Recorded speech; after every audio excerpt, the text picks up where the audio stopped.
उसे अभी तक नहीं भूल पाई। Real love story.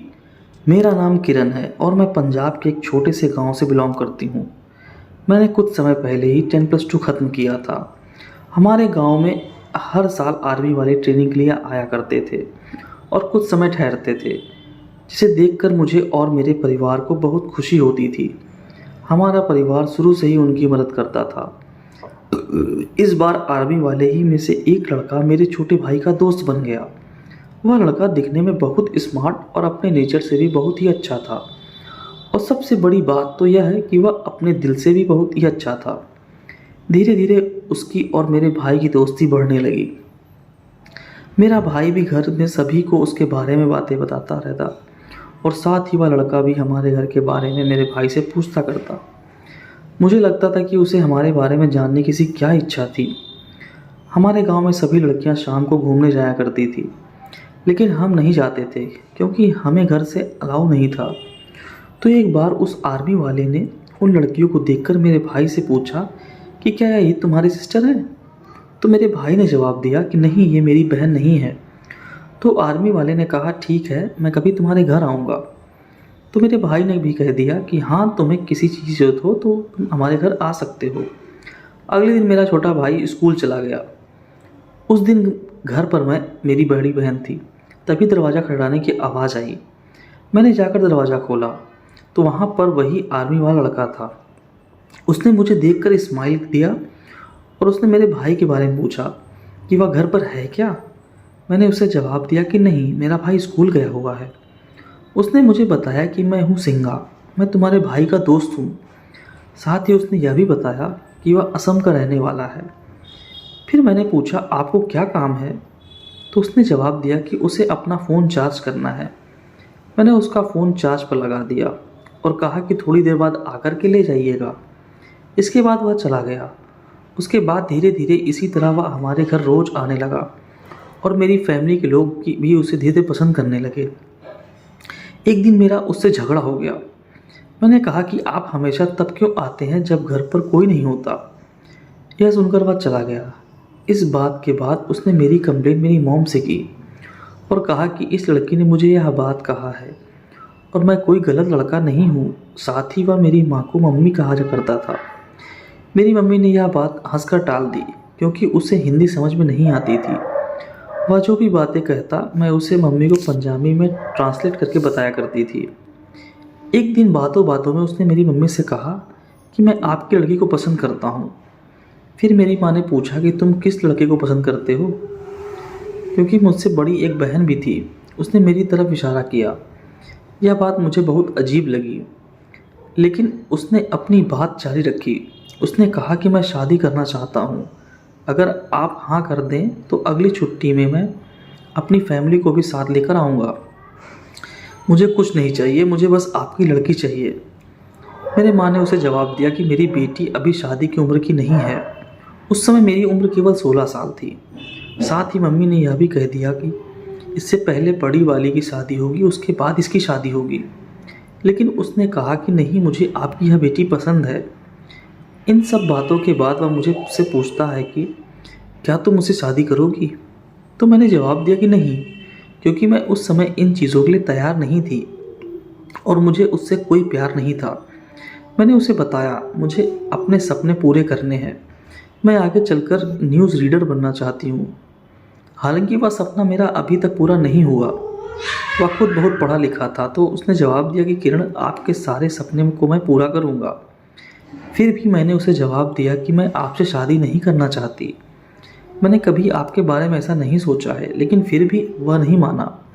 इसके बाद उसने कहा कि तुम एक बार कूल माइंड से सोच लो, और वह चला गया। उसके जाने के बाद मेरे दिल में बहुत ही टेंशन बढ़ गई। मेरे दिल में यह डर बैठ गया था कि कहीं मेरे परिवार वाले सच में उससे मेरी शादी ना करवा दें, क्योंकि वह दिखने में बहुत अच्छा था और रिच फैमिली से बिलोंग करता था। अब कुछ दिन बीत गए। मेरी माँ ने मेरे पिताजी को उसके बारे में बताया। मेरे पापा और उसने कभी एक दूसरे से बात नहीं की थी, क्योंकि मैं एक सिख परिवार से बिलोंग करती थी। मेरे पिताजी एक सरदार थे और उनका सब मानना था कि सरदारों की बहुत इज्जत होती है। सच कहूँ तो उस समय मेरे परिवार की हालत बहुत अच्छी नहीं थी। उसने यहाँ तक कह दिया था कि वह मेरे परिवार के लिए नया घर बनवा कर देगा, लेकिन मेरी फैमिली ऐसा कुछ नहीं चाहती थी। मेरे घर आता था और मुझसे बहुत सारी बातें किया करता था और वह हर बार मुझे मनाने की कोशिश करता था। एक दिन मेरी मॉम ने उससे कहा कि हमारे घर में हमारी बड़ी बेटी है, आपको अगर शादी करनी है तो उससे शादी करनी होगी क्योंकि उसकी शादी पहले होगी। फिर मैंने भी उसे समझाया कि तुम मेरी बड़ी दीदी से शादी कर लो, लेकिन उसने कहा नहीं, मुझे तुम्हारे जैसी पढ़ी लिखी लड़की चाहिए और मैं तुम्हें चाहता हूँ। मेरे माँ और मेरे भाई ने भी उसे बहुत समझाया, लेकिन वह नहीं माना और वह अपनी ट्रेनिंग कैंप में चला गया। क्योंकि रात बहुत हो चुकी थी, उस समय हमारे पास फ़ोन नहीं था क्योंकि हम सब छोटे थे और सच कहूँ तो हमें फ़ोन का कोई क्रेज़ नहीं था। एक फ़ोन था जो हमारे पापा के पास बस हुआ करता था। मेरे भाई ने उसे हमारे पापा का नंबर दे रखा था, इसलिए वह बार बार फ़ोन नहीं कर सकता था क्योंकि वह मेरे पापा से डरता था। मेरे फैमिली वालों ने भाई को मना कर दिया था कि उसे लैंडलाइन नंबर नहीं देंगे, लेकिन वह बहुत स्मार्ट था। उसने कहीं से लैंडलाइन फ़ोन देख लिया था। एक दिन उसने मेरे भाई से कहा कि तुम्हारे पापा का फ़ोन नहीं लगता, तो उसको मेरे भाई ने लैंडलाइन नंबर दे दिया। अब वह रोज़ रोज़ लगातार मेरे घर में कॉल करने लगा।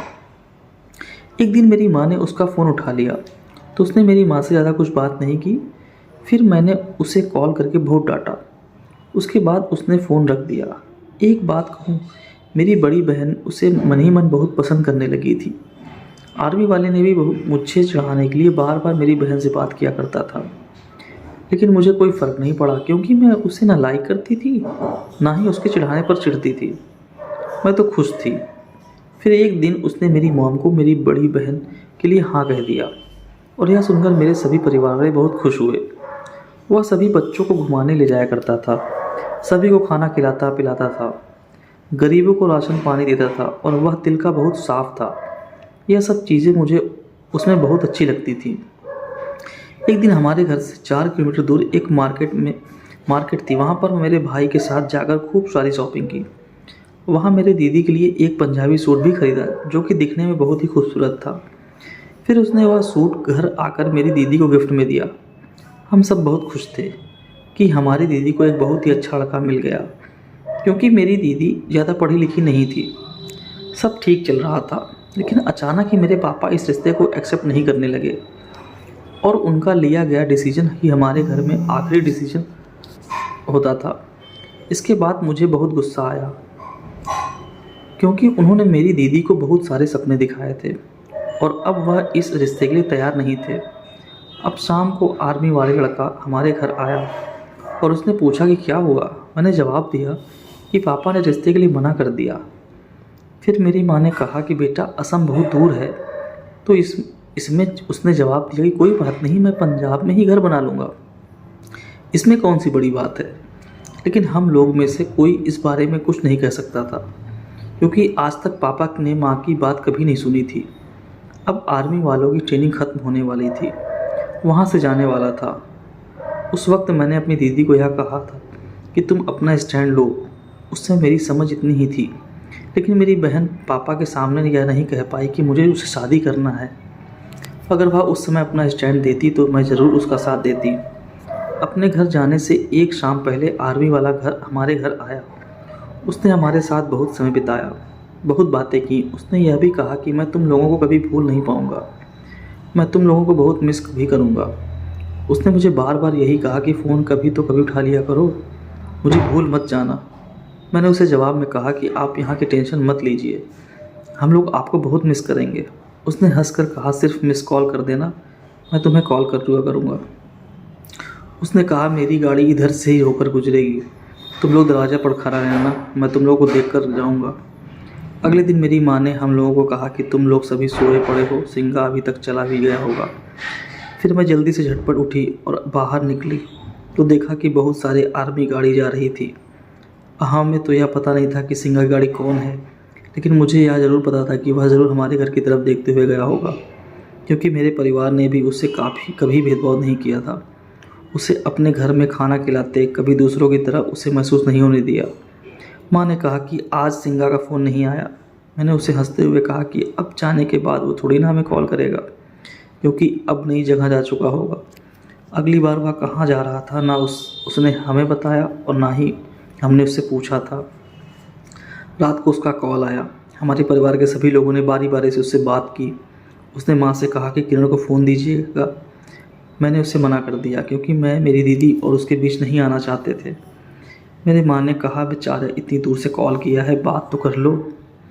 फिर जैसे ही मैंने फ़ोन लिया वह बहुत खुश हुआ। वह मुझे बहुत सारी बातें बताने लगा। उसने बताया कि यहाँ मेरा दिल बिल्कुल नहीं लग रहा है, मैं तुम्हें बहुत मिस कर रहा हूँ। फिर उसने मुझे आई लव यू कहा। मैंने तो जवाब में कहा कि तुम्हारा दिमाग तो ख़राब नहीं, तुम्हारा मेरी दीदी के साथ अफेयर है। वह क्या है? तो उसने कहा कि अगर तुम्हारी दीदी की शादी हो जाएगी तो मैं तुमसे ही शादी करूँगा क्योंकि मैं तुम्हें लाइक करता हूँ। मैंने गुस्से में फ़ोन काट दिया और अपनी माँ को सारी बात बताई। लेकिन मेरी माँ कहीं ना कहीं यह बात जानती थी कि वह मुझे लाइक करता है। इसके बाद हमेशा उसके ऐसे ही फ़ोन आने लगे। फिर हमारा लैंडलाइन भी ख़राब हो गया और हमारे पापा ने हमें उससे बात करने से मना कर दिया। हमारे पापा ने हमारा सिम चेंज कर दिया और साथ ही एक पेपर जिसमें उसका नंबर लिखा था वह गलती से रद्दी में चला गया। अब इस बात को भी 7 साल हो गए हैं, लेकिन मेरी फैमिली ने उसे कभी नहीं भूला। जाने के बाद भी कई आर्मी वाले लोग आए और अभी भी मेरे दोस्त हैं, लेकिन उस जैसा कोई नहीं है। अब मैं उससे बहुत प्यार करती हूँ और सोचती हूँ कि अगर मैं उस समय सही डिसीजन लेती तो मैं उसे ज़रूर हाँ कर देती। उसके जाने के बाद आज तक मेरी बहन ने भी शादी नहीं की। वह भी अपना दिल उससे ही दे बैठी है। उसने कभी उसका नाम या फ़िक्र नहीं किया। अब मेरे पापा का कहना है कि अगर तुम्हारी बड़ी बहन शादी नहीं कर रही है तो क्या तुम्हारी ही शादी करवा दूँ। पर पता नहीं, जब मैं शादी के बारे में सुनती हूँ मुझे बहुत गुस्सा आ जाता है और मैं अकेले में जाकर रोती हूँ। जब मैं यह कहानी अपने दोस्तों के साथ शेयर करती हूँ तब कई दोस्त कहते हैं कि हम आपका हाथ थामने को तैयार हैं, हम आपसे शादी करेंगे। वह भी आर्मी वाले हैं, लेकिन मेरा दिल नहीं मानता। मुझे तो यह भी नहीं पता कि वह कहाँ है और हमारी कहानी अधूरी है।